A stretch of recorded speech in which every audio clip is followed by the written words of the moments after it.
இப்போ பார்த்தீங்கன்னா பொறுத்துக இந்த சைடு என்ன கொடுத்துருக்காங்கன்னா அளவுகள் கொடுத்துருக்காங்க, இந்த சைடு அதோட அலகுகள் கொடுத்துருக்காங்க, இதோட பொருத்தணும். இப்போ பரப்பு அப்படிங்கிறது என்ன அப்படின்னு பார்த்தோம்னா, பரப்பு வந்து நீளத்தையும் அகலத்தையும் பெருக்கி வர்றதுதான் பரப்பு.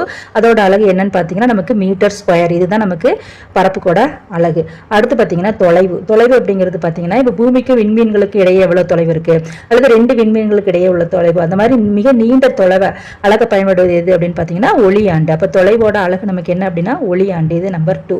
அடுத்து பார்த்தீங்கன்னா அடர்த்தி. அடர்த்தி அப்படிங்கிறது என்னன்னா நிறை அப்படிங்கிற அடிப்படை அளவையும் பருமன்கிற வழி அளவையும் கொண்டு வகுத்து கிடைக்கிறதா நமக்கு வந்து என்னது அடர்த்தி.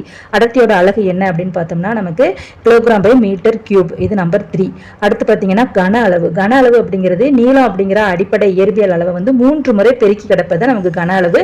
அதோட அலகு என்னன்னு பார்த்தீங்கன்னா நமக்கு மீட்டர் கியூப். இது நம்பர் 4.